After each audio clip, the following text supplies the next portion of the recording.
Have you ever held your iPhone during an intense gaming session or while exporting a heavy video, and suddenly thought, wait, is this thing getting a bit too warm?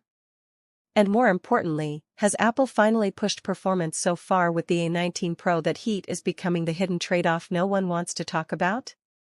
Let's be honest with each other for a moment. Every year, Apple promises more power, more efficiency, more magic. And every year, we want to believe it's all upside. But technology doesn't work like that. There's always a balance, always a compromise somewhere beneath the surface. The A19 Pro inside the iPhone 17 Pro Max is, without question, one of the most powerful mobile chips ever created. From the moment you unlock the phone, you can feel it. Everything is instant. Apps open before you even finish tapping. Multitasking feels effortless. It's smooth in a way that almost feels unreal. And for users in the UK, whether you're commuting on the tube, working remotely from a cafe in London, or editing content on the go, this level of performance isn't just impressive, it's genuinely useful. Your phone becomes more than a phone. It becomes a tool, a workstation, even a creative companion. But here's where things start to get interesting. Because power, real power, always comes at a cost. Let's talk about gaming first. Mobile gaming has evolved massively in recent years. We're no longer talking about simple casual games. We're talking about console-level graphics, real-time lighting, massive open worlds. And the A19 Pro handles all of it brilliantly, at least at the beginning. The first 10 or 15 minutes? Flawless. High frame rates, ultra settings, smooth gameplay. It's genuinely impressive, and you can't help but smile a little thinking, this is running on my phone. But then, time passes. After 20, maybe 30 minutes of sustained gaming, you start to notice something subtle. The phone feels warmer in your hands. Not burning, not alarming, but noticeably warm. Enough to make you shift your grip slightly. Enough to remind you that something serious is happening under the hood. And this is where the bitter truth begins to reveal itself. The A19 Pro is incredibly powerful, but it doesn't always maintain peak performance indefinitely. To protect itself from overheating, the system activates thermal management. In simple terms, it slightly reduces performance to keep temperatures under control. What does that mean for you? Well, the game still runs. It's still playable. But you might notice small drops in frame rate. Maybe a slight dip in responsiveness. Nothing dramatic, but if you're paying attention, it's there.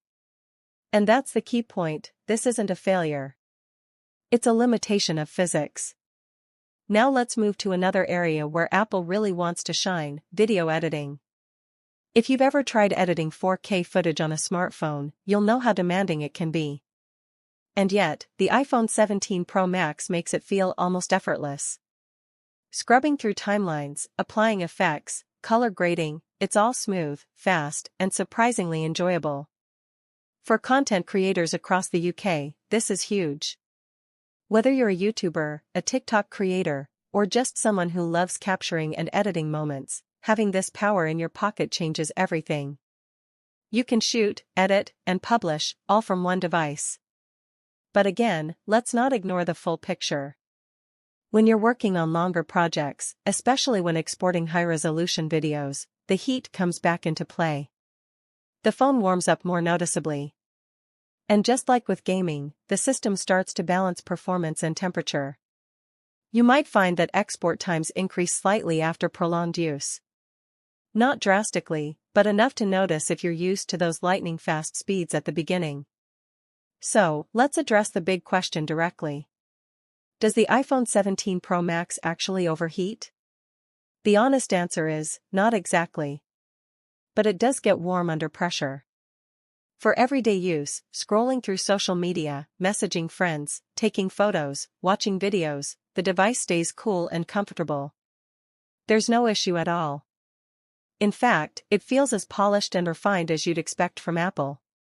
But when you push it, really push it, that's when the heat becomes part of the experience. And this is where perspective matters. Some people will see this and think, that's a problem. Others will say, well, of course it gets warm, it's doing a lot. And both perspectives are valid. The truth is, we're asking more from our phones than ever before. We want them to be consoles, cameras, editing suites, and workstations, all at the same time. And the A19 Pro gets incredibly close to delivering that vision. But it's still a smartphone. There are limits. What Apple has done, to their credit, is manage those limits intelligently. The thermal system doesn't let the phone reach dangerous temperatures. There are no sudden shutdowns, no major crashes in normal scenarios. Everything is controlled, gradual, almost invisible to the average user. But if you're someone who demands sustained peak performance, say, a competitive gamer or a professional editor working directly on your phone, you will notice these constraints.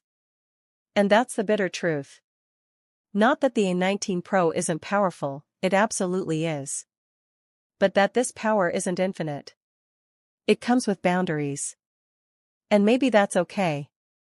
Because when you step back and look at the bigger picture, what Apple has achieved is still remarkable. A device that fits in your pocket, yet can handle tasks that once required a full desktop setup. That's not something to take for granted. So the real question becomes, what do you need from your phone? If you want speed, reliability, and top-tier performance for most tasks, the iPhone 17 Pro Max delivers in a way few devices can match. It feels fast, it feels premium, and it rarely lets you down. But if you're expecting it to perform at maximum power for hours without any thermal impact, you might need to adjust your expectations. Because in the end, heat isn't just a flaw. It's a sign of how hard your device is working for you. And maybe, instead of asking, does it get warm, we should be asking, what am I asking it to do? So tell me, have you ever noticed your iPhone heating up during heavy use? Did it bother you, or did you just accept it as part of having such a powerful device? I'd genuinely love to hear your thoughts in the comments. Thank you so much for watching this video all the way to the end. If you found it helpful or honest in a way you don't often hear, don't forget to like the video and subscribe to the